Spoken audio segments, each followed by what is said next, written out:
نیت کا انسان کی زندگی پر بڑا گہرا اثر پڑتا ہے، اور روزے میں نیت مقصود و مطلوب ہے کہ صبح سے لے کر شام تک اپنے آپ کو کھانے سے، پینے سے، جنسی تسکین سے روکنا، مگر نیت کے ساتھ۔ اس لیے روزانہ روزہ رکھتے وقت نیت کا اہتمام فرمایا کریں۔ دل میں یہ خیال ضرور ہونا چاہیے بے نیتی نہ ہو۔ ایک ہے بد نیت، بری نیت، ایک ہے اچھی نیت، اور ایک ہے بے نیتی۔ آج ہمارے معاشرے میں بے نیتی بہت زیادہ ہے۔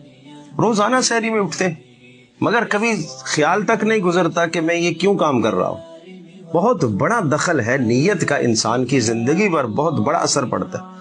اگر ہر دن آدمی سحری کے وقت یہ نیت کرے کہ یہ جو میرا عمل ہے یہ روزہ رکھنے کے لیے میں کر رہا ہوں، اس لیے بڑے اہتمام سے پیارے رسول صلی اللہ علیہ وسلم نے سحری کی اہمیت کو بیان فرمایا کہ کچھ نہ ہو تو کھجور ہی ایک کھا لیا کرو۔ کیوں؟ تاکہ انسان نیند سے بیدار ہو، اٹھے اور اس وقت کھانے کے عمل کو عبادت سمجھ کر کھائے، اس کھانے کے عمل کو، اس پینے کے عمل کو عبادت سمجھے، پھر یہ نیت کے اندر دخل ہوگا اور پھر یہ نیت انسان کی زندگی پر اثر انداز ہوگی اور پھر روزے سے تام اور کامل فائدہ ہوگا۔ ہاں کوئی مخصوص الفاظ نہیں ہیں جیسے وہ بصوم غد نویت من شہر رمضان، یہ الفاظ مخصوص نہیں ہے کہ آپ نے یہی لفظ پڑھ لیں۔